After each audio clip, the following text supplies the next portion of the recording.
ಅದು ಡಿಸೆಂಬರ್ 17ನೇ ತಾರೀಕು 2007ನೇ ಇಸ್ವಿ. ಕರ್ನಾಟಕದ ಯಡಿಯೂರು ಸಿದ್ದಲಿಂಗೇಶ್ವರ ಸ್ವಾಮಿ ದೇವಸ್ಥಾನ ಪಕ್ಕದ ಲಾಡ್ಜ್ನಲ್ಲಿ ತಂಗಿದ್ದ ಒಬ್ಬ ಇಂಜಿನಿಯರ್ಗೆ ಪಕ್ಕದ ರೂಮಿನಿಂದ ಕೆಟ್ಟ ವಾಸನೆ ಬರುತ್ತಿರುವುದು ಕಂಡು ಬರುತ್ತದೆ. ರಾತ್ರಿಯೆಲ್ಲ ಅವನಿಗೆ ಮಲಗಲು ಸಾಧ್ಯವಾಗಿಲ್ಲ. ಬೆಳಿಗ್ಗೆ ಎದ್ದ ತಕ್ಷಣ ರಿಸೆಪ್ಷನ್ ಬಳಿ ಹೋಗಿ ಆ ವಾಸನೆ ಬಗ್ಗೆ ಹೇಳಿದ್ದಾನೆ. ಆ ಲಾಡ್ಜಿನ ಮಾಲೀಕ ತನ್ನ ಬಳಿ ಇರುವ ಸೆಕ್ಯೂರಿಟಿಗೆ ಹೇಳಿ ಅಲ್ಲಿ ಏನು ನಡೆಯುತ್ತಿದೆ ಅನ್ನೋದನ್ನ ಪರೀಕ್ಷೆ ಮಾಡಲು ಆ ಕೋಣೆಗೆ ಕಳಿಸುತ್ತಾನೆ. ಸೆಕ್ಯೂರಿಟಿ ಗಾರ್ಡ್ ಕೂಡ ರೂಮ್ ನಂಬರ್ 28ರಿಂದ ಏನೋ ಒಂದು ಸತ್ತ ವಾಸನೆ ಬರುತ್ತಿದೆ ಅಂತ ದೃಢಪಡಿಸಿದ್ದಾನೆ.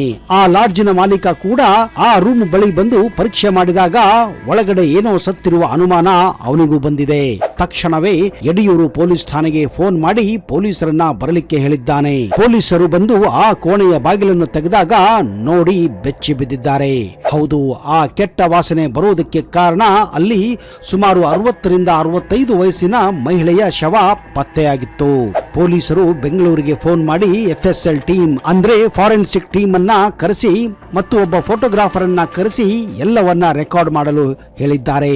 ಆಮೇಲೆ ಗೊತ್ತಾಗಿದ್ದು ಹೆಂಗಸಿನ ಕೊಲೆಯಾಗಿ ಬರೋಬ್ಬರಿ 3 ದಿವಸ ಆಗಿದೆ ಅಂತ. ದುರಾದೃಷ್ಟ ಆ ಸಮಯದಲ್ಲಿ ಆ ಲಾಡ್ಜ್ ನಲ್ಲಿ ಯಾವುದೇ ರೀತಿಯ CCTV ಕ್ಯಾಮೆರಾಗಳು ಇರಲಿಲ್ಲ. ಹೀಗಾಗಿ ಯಾರು ಬಂದರು ಯಾರು ಹೋದರು ಅನ್ನುವುದು ಸರಿಯಾಗಿ ಗೊತ್ತಾಗುತ್ತಿರಲಿಲ್ಲ. ಪೊಲೀಸರು ಆ ರೂಮಿನಲ್ಲಿ ಕೊನೆಯ ಬಾರಿ ಯಾರು ಇದ್ದರು, ಯಾರ ಹೆಸರಿಗೆ ಅದು ರಿಜಿಸ್ಟರ್ ಆಗಿತ್ತು ಅನ್ನೋದನ್ನ ಲಾಡ್ಜ್ ಮಾಲೀಕನಿಂದ ಪತ್ತೆ ಹಚ್ಚುತ್ತಾರೆ.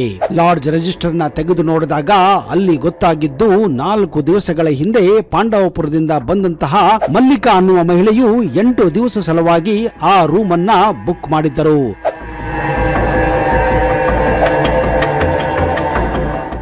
ಆದ್ರೆ ಈ ಒಂದು ಮರ್ಡರ್ ಆದ ನಂತರ ಆ ಹೆಂಗಸು ಅಲ್ಲಿ ಇರಲಿಲ್ಲ. ಇದರ ಅರ್ಥ ಆ ಮಲ್ಲಿಕಾ ಆ 60 ವರ್ಷದ ಮಹಿಳೆಯನ್ನ ಕೊಂದು ಪರಾರಿಯಾಗಿದ್ದಾಳೆ ಅಂತ. ಈಗ ಆ ಮಲ್ಲಿಕಾ ಅನ್ನುವ ಮಹಿಳೆಯನ್ನ ಪತ್ತೆ ಹಚ್ಚಲು ಮೊದಲು ಆ ಸತ್ತ ಮಹಿಳೆ ಯಾರು ಅನ್ನುವುದನ್ನ ಪತ್ತೆ ಹಚ್ಚಬೇಕಾಗಿತ್ತು.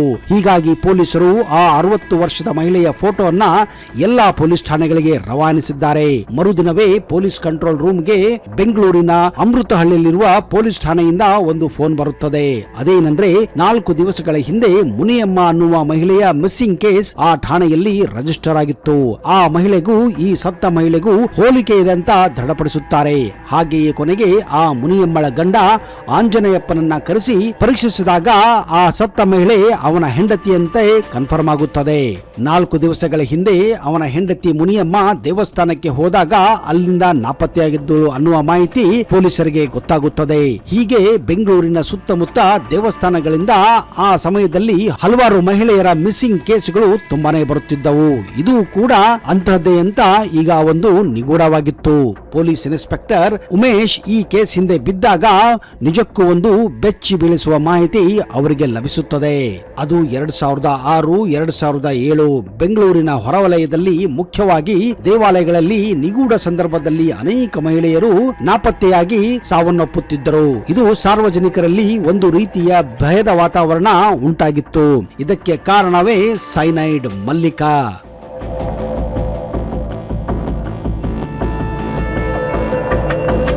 ಸೈನೈಡ್ ಮಲ್ಲಿಕಾ ಎನ್ನುವ ಕುಖ್ಯಾತಿ ಪಡೆದಿರುವ KD ಕೆಂಪಮ್ಮ ಭಾರತದ ಮೊದಲ ಮಹಿಳಾ ಸರಣಿ ಕೊಲೆಗಾರ್ತಿಯಾಗಿದ್ದಳು.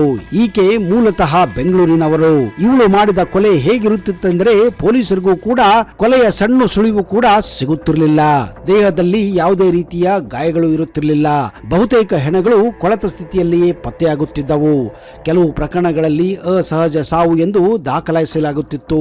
ಆದರೆ ಅಪರಾಧಿ KD ಕೆಂಪಮ್ಮ ಅಲಿಯಾಸ್ ಸೈನೈಡ್ ಮಲ್ಲಿಕಾಳ ಕೃತ್ಯವನ್ನ ಕಂಡುಹಿಡಿಯಲು ಪೊಲೀಸ್ ಇಲಾಖೆಗೆ ಸುಮಾರು 1 ದಶಕವೇ ಬೇಕಾಗಿತ್ತು.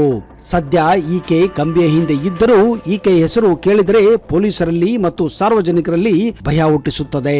ಅಂತಿಮವಾಗಿ ಈಕೆ 6 ಕೊಲೆ ಮಾಡಿರುವ ಬಗ್ಗೆ ಬೆಳಕಿಗೆ ಬರುತ್ತದೆ. ಆದರೂ ಸೈನೈಡ್ ಮಲ್ಲಿಕಾಳ ಕೊಲೆಗಳಲ್ಲಿ ಹೆಚ್ಚಿನ ನಿಗೂಢತೆ ಈಗಲೂ ಕೂಡ ಮುಂದುವರೆದಿದೆ. ಏಕೆಂದರೆ ನಿವೃತ್ತ ಪೊಲೀಸ್ ಅಧಿಕಾರಿ SK ಉಮೇಶ್ ಅವರಂತಹ ಕೆಲವು ಅಧಿಕಾರಿಗಳು ಅವಳು 13ಕ್ಕೂ ಹೆಚ್ಚು ಜನರನ್ನ ಕೊಂದಿದ್ದಾಳೆ ಅನ್ನುವ ಅನುಮಾನ ವ್ಯಕ್ತಪಡಿಸಿದ್ದರು. ಅಷ್ಟಕ್ಕೂ ಈ ಕೆಂಪಮ್ಮ ಸೈನೈಡ್ ಮಲ್ಲಿಕಾ ಆಗಿದ್ದು ಹೋಗಿದ್ದು ಹೇಗೆ? 1970ರ ದಶಕದಲ್ಲಿ ಬೆಂಗಳೂರಿನ ಹೊರವಲಯದ ಭಾಗದ ಹಳ್ಳಿಯಾದ ಕಗ್ಗಲಿಪುರದಲ್ಲಿ ಜನಿಸಿದ ಕೆಂಪಮ್ಮ ಹೆಚ್ಚು ಶಾಲೆಗೆ ಹೋಗಿರಲಿಲ್ಲ. ಬೆಂಗಳೂರಿನಲ್ಲಿ ವಾಸಿಸುತ್ತಿದ್ದ ಟೈಲರ್ ಅನ್ನ ವಿವಾಹವಾಗಿ ದಂಪತಿಗಳಿಬ್ಬರಿಗೆ 2 ಹೆಣ್ಣು ಮಕ್ಕಳು ಮತ್ತು ಒಬ್ಬ ಮಗನಿದ್ದಾನೆ. ಬೇಗ ಶ್ರೀಮಂತನಾಗಬೇಕೆಂಬ ಕನಸು ಹೊಂದಿದ್ದ ಕೆಂಪಮ್ಮ ಮನೆ ಬಳಿಯೇ ಚಿಟ್ ಫಂಡ್ ಯೋಜನೆ ಆರಂಭಿಸಿ ಅಪಾರ ನಷ್ಟವನ್ನ ಅನುಭವಿಸಿದ್ದಳು. ಇದಾದ ಬಳಿಕ ಪತಿ ಅವಳನ್ನ ತೊರೆಯುತ್ತಾನೆ. ಹಣ ಸಂಪಾದಿಸುವುದನ್ನು ಬಿಟ್ಟು ಬೇರೆ ದಾರಿ ಇಲ್ಲದೆ ಕೆಂಪಮ್ಮ ಮನೆಗೆಲಸಕ್ಕೆ ಹೋಗುತ್ತಾಳೆ. ಅದೇ ಮನೆಗಳಿಂದ ಆಗಾಗ ಬೆಲೆ ಬಾಳುವ ವಸ್ತುಗಳನ್ನ ಕದಿಯಲು ಪ್ರಾರಂಭಿಸುತ್ತಾಳೆ. ಒಮ್ಮೆ ಬಿಡದಿ ಪೊಲೀಸರು ಆಕೆಯನ್ನ ಕಳ್ಳತನ ಪ್ರಕರಣದಲ್ಲಿ ಬಂಧಿಸಿ 6 ತಿಂಗಳು ಜೈಲಿಗೆ ಅಟ್ಟುತ್ತಾರೆ. ಅಷ್ಟಕ್ಕೂ ಸೈನೈಡ್ ಬಗ್ಗೆ ಮಲ್ಲಿಕಾಗೆ ತಿಳಿದಿದ್ದು ಹೇಗೆ? ಕೊಲೆ ನಡೆಸಲು ತಂತ್ರ ಹೇಗೆ ಹೆಣೆದಿದ್ದಳು?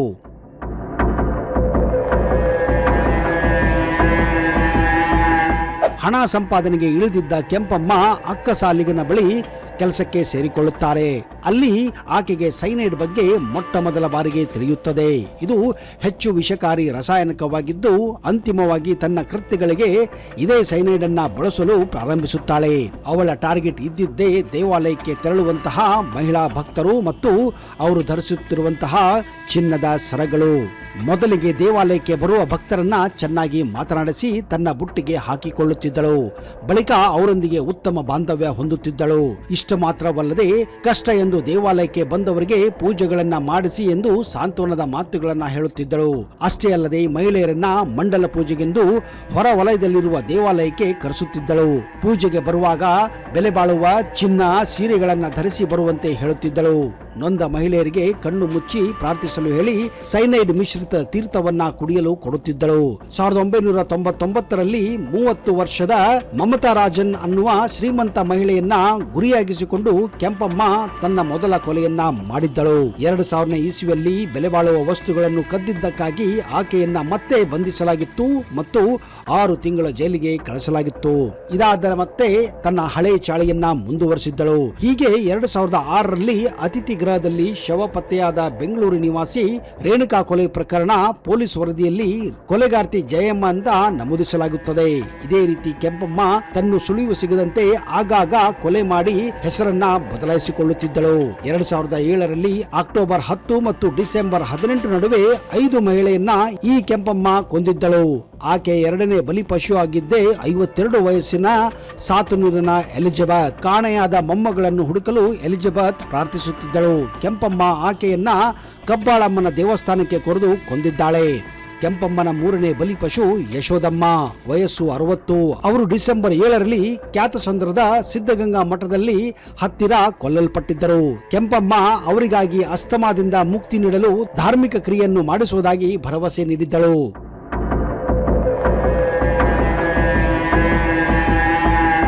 4ನೇ ಬಲಿಯಾದವಳೇ 60 ವರ್ಷದ ಮುನಿಯಮ್ಮ.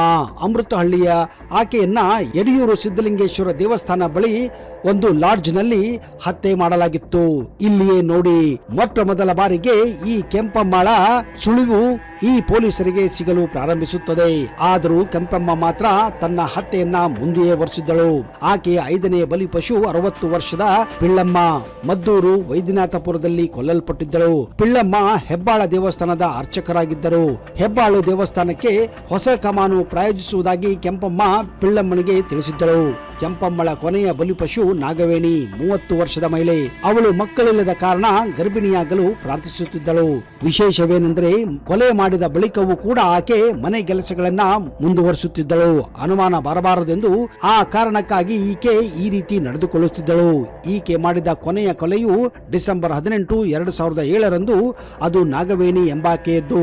ಈ ಸಮಯದಲ್ಲಿ ಕೆಂಪಮ್ಮ ತಾನು ತಂಗಿದ್ದ ಲಾಡ್ಜ್ನಲ್ಲಿ ಅಲ್ಲಿಯೂ ಕೂಡ ಅವಳ ಹೆಸರನ್ನ ಮಲ್ಲಿಕಾ ಎಂದು ಇಟ್ಟಿದ್ದಳು. ಹೀಗಾಗಿ ಕೆಂಪಮ್ಮ ಅವಳ ಹೆಸರಿಗೆ ಸಮಾನಾರ್ಥಕವಾದ ಬೆಳೆದ ಹೆಸರೇ ಈ ಸೈನೈಡ್ ಮಲ್ಲಿಕಾ. ಅಷ್ಟಕ್ಕೂ ಈ ಸೈನೈಡ್ ಮಲ್ಲಿಕಾ ಸಿಕ್ಕಿ ಬಿದ್ದಿದ್ದು ಹೇಗೆ? ಬೆಂಗಳೂರಿನ ಮಹಿಳೆಯ ಹತ್ಯೆಗಳು ಮುಖ್ಯವಾಗಿ ದೇಗುಲ ಪಟ್ಟಣದಲ್ಲಿ ನಡೆಯುತ್ತಿದ್ದವು.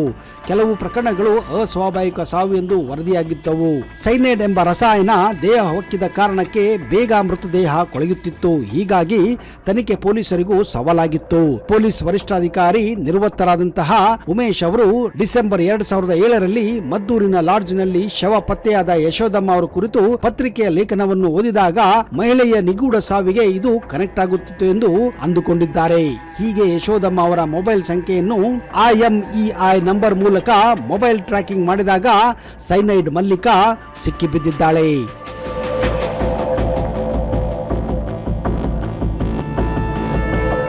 ಬೆಂಗಳೂರಿನ ಖಾಸಗಿ ಬಸ್ ನಿಲ್ದಾಣದಲ್ಲಿ ಆಕೆಯನ್ನ ಅವತ್ತು ಅರೆಸ್ಟ್ ಮಾಡಿದಾಗ ಅವಳಲ್ಲಿ ಸಿಕ್ಕಿದ್ದಂತಹ ಬ್ಯಾಗ್ನಲ್ಲಿ ಬೆಲೆ ಬಾಳುವ ಚಿನ್ನಾಭರಣ ಮತ್ತು ಸೈನೈಡ್ ಪತ್ತೆಯಾಗಿತ್ತು.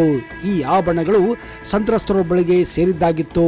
ಈಕೆಯನ್ನ ಹಿಡಿಯಲು ನಿರ್ಣಾಯಕ ಲಿಂಕ್ ಒಂದು ಮೊಬೈಲ್ ಆಗಿತ್ತು. ಸ್ನೇಹಿತರೆ, ಪೊಲೀಸರ ಪ್ರಕಾರ ಆಕೆಯ ಮಗನಿಗೆ ಕೊಲೆಗಳ ಬಗ್ಗೆ ಗೊತ್ತೇ ಇರಲಿಲ್ಲ. ಆದರೆ ಮಗನಿಗಾಗಿ ಮಲ್ಲಿಕಾ ಒಂದು ಇಂಡಿಕಾ ಕಾರನ್ನು ಕೂಡ ಖರೀದಿಸಿದ್ದಳು. ಹೆಣ್ಣು ಮಕ್ಕಳಿಬ್ಬರಿಗೆ ಮದುವೆ ಆಗಿ ಬೇರೆ ಕಡೆ ನೆಲೆಸಿದ್ದರು. ಅವರಿಗೂ ಇವಳಿಗೂ ಯಾವುದೇ ಸಂಪರ್ಕವೇ ಇರಲಿಲ್ಲ. ಇನ್ನು ಪೊಲೀಸ್ ಇನ್ಸ್ಪೆಕ್ಟರ್ ಉಮೇಶ್ ಪ್ರಕಾರ ಈಕೆಯ ವಿರುದ್ಧ 13 ಕೊಲೆ ಆರೋಪ ಇದ್ದರೂ ಕೂಡ ಕೇವಲ 6 ಮಾತ್ರ ಸಾಬೀತಾಗಿದ್ದವು ಮತ್ತು ಅದರ ಪ್ರಕಾರ ಶಿಕ್ಷೆಯಾಗಿದ್ದವು. 2010 ನ್ಯಾಯಾಲಯವು ಮುನಿಯಮ್ಮನ ಕೊಲೆ ಪ್ರಕರಣದಲ್ಲಿ ಸೈನೈಡ್ ಮಲ್ಲಿಕಾಗೆ ಮರಣದಂಡನೆ ವಿಧಿಸಲಾಗಿತ್ತು. ಕರ್ನಾಟಕದಲ್ಲಿ ಮರಣದಂಡನೆ ಶಿಕ್ಷೆಗೆ ಗುರಿಯಾದ ಮೊದಲ ಮಹಿಳೆ ಅಪರಾಧಿ ಇವಳಾಗಿದ್ದಳು. 2012ರಲ್ಲಿ ಮತ್ತೊಂದು ನ್ಯಾಯಾಲಯ ನಾಗವೇಣಿ ಹತ್ಯೆ ಪ್ರಕರಣದಲ್ಲಿ ಈಕೆಗೆ ಮರಣದಂಡನೆ ಶಿಕ್ಷೆ ವಿಧಿಸುತ್ತಾದರೂ ನಂತರ ಅದನ್ನ ಜೀವಾವಧಿ ಶಿಕ್ಷೆಯಾಗಿ ಪರಿವರ್ತನೆ ಮಾಡಲಾಗಿತ್ತು.